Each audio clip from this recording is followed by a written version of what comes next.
Okay, I think one thing became very clear. There are a number of passages that make clear that this is anti-Semitic thought. But do we also have any signs that we're dealing with a psycho cult, that they use psychomanipulation, that they use brainwashing? That's an important point, in my view. Maybe the question to you, first of all, well, there is a huge opportunity here today also to hear from people who have been in the organization themselves. Therefore, I'd like to ask or address those in the audience, and maybe ask you first, Ms. Kreis-Borbas, would you be willing to report a little bit on what you have experienced? We've heard that there are anti-Semitic thoughts and ideas, but do you have any evidence of psycho-terror, for example?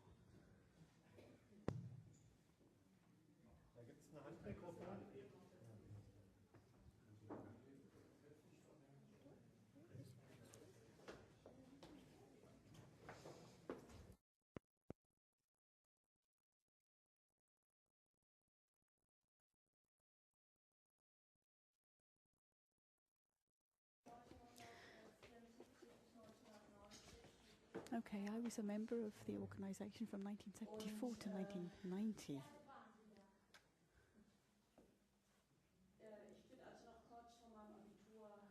So that means I joined them just before I took my Abitur, my German A-levels. From today's perspective, I would say that it's clear to me that we are dealing with a destructive political cult. I mean, we live in a democracy. Everyone can think and believe whatever they wish, but I don't think it's okay to use psychological pressure. I wrote a book when I left the organization in 1994. It was published in the Herder publishing house. It's called Verirrt, My Life in a Radical Political Organization, and therefore I was astonished to hear that the federal government had no evidence that there was psychological pressure that was exerted on members. My experience from 15 years are presented in my book, and judging from everything I've heard today, things have not changed. People are still being recruited as young people just when they begin their studies, when they go to university, when they finish school. Pressure is put upon them to stop their university education, to be available to the organization 24 hours a day, the so-called cadres, round the clock. The group is hierarchical. It has a leader. It has a clear distinction between good and evil.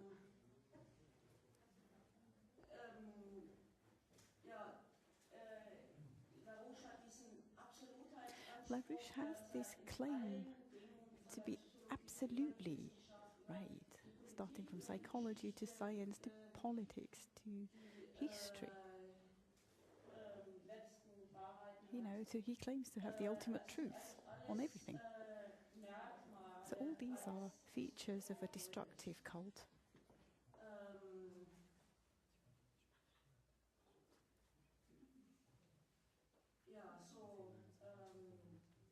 I'm very astonished that this has not been investigated, and that under the argument that everybody can believe what he likes, to a destructive cult can go ahead and can people are breaking off their studies, people are leaving universities, people are lost for society, people are lost for their families, and yeah, I think this is it's a problem.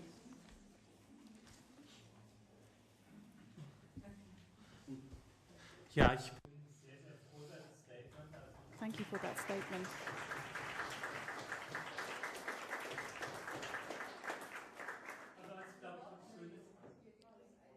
Somebody wants to say something. Actually, can we leave that till the second round? The first round is about giving information, and then after the break, we'll be very happy to take questions and comments. So if you make a note, then we'll come back to you. But we have the opportunity to hear from two more persons. And thanks to you, first of all, that you have the courage and the power to speak of this. Good afternoon. My name is Molly Kronberg. I came from Washington, D.C. to be here today.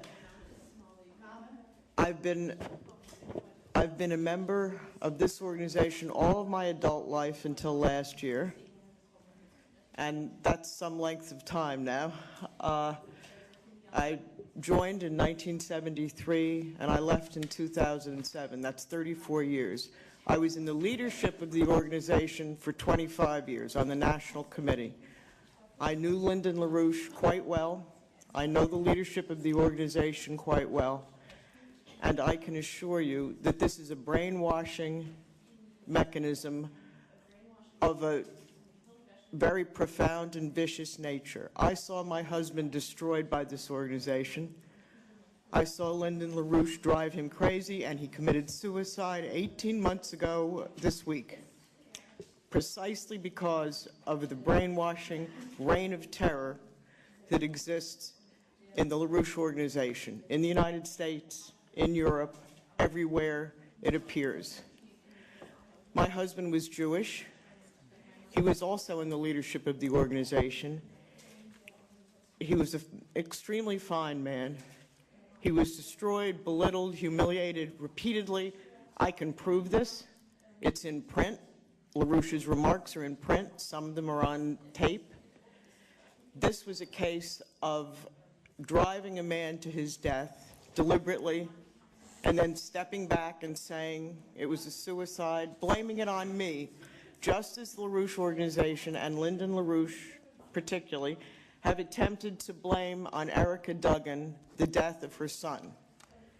Not only did they drive people to their deaths, in the case of my husband, there's no question about that, they then turn around and blame the distraught and bereaved families. This is LaRouche personally. This is not some distant flunky. There's a great deal more to be said on this, but what I would like to conclude with at this point is that this is the same organization in the United States and Europe. It is not the case that the German organization is somehow different. I can demonstrate that. The money went from the United States to Germany. I saw the discussions of the deployment of money from the U.S. to Germany on a weekly basis. This is one organization. I have the impression that sometimes the German government would like to say that whatever ghastly things they do in the United States, it's different here, and you can't prove an overlap. There is an entire overlap. Lyndon LaRouche in the United States, Helga Zepp LaRouche here, one and the same, one organization. They always prided themselves on this until, for legal reasons, it became inconvenient. In fact, the funding of the German organization was so important to the United States organization that the U.S. organization committed fraud, financial fraud, to the tune of at least $30 million.